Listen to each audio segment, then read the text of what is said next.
I split a bullet in half with my knife, but to my surprise, a few drops of river water spilled out. Shivering uncontrollably, I had to grab another bullet. Thankfully, this one wasn't waterlogged. I poured the gunpowder from the shell onto a tree stump.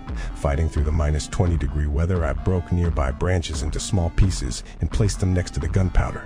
I pulled out another bullet, picked up my knife from the ground, and started tapping on the primer. But in this cold, I couldn't focus at all. I knew if this kept up, I'd freeze to death. I kept telling myself to stay calm. I steadied the bullet, aimed the knife tip at the primer, then grabbed a rock and repeatedly struck the knife handle. After all my effort, warm flames finally started burning. To get warmer and deal with my gunshot wound, I quickly stripped off my soaked jacket and took a huge swig from my flask. Using the alcohol's numbing effect, I poured the rest of the liquor onto my wound. The moment the alcohol hit, pain shot through my entire body. After disinfecting with alcohol, I fought through the pain to grab a strip of cloth from the ground, rolled it into a ball, shoved it in my mouth, and bit down hard. Then I inserted my knife into the wound. With some maneuvering, I managed to pry out the bullet.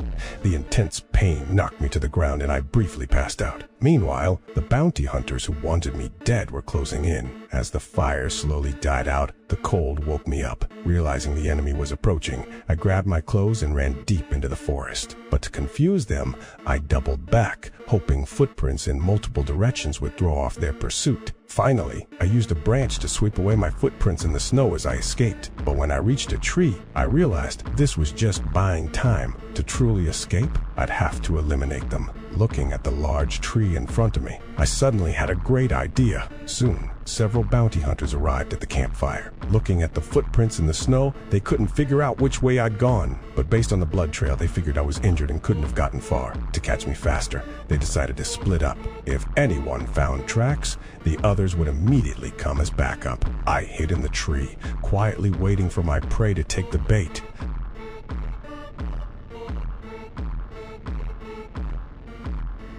A bounty hunter looked up toward the treetop, but there were too many leaves for him to spot me. Just as I was about to make my move, blood from my shoulder ran down my finger and started dripping.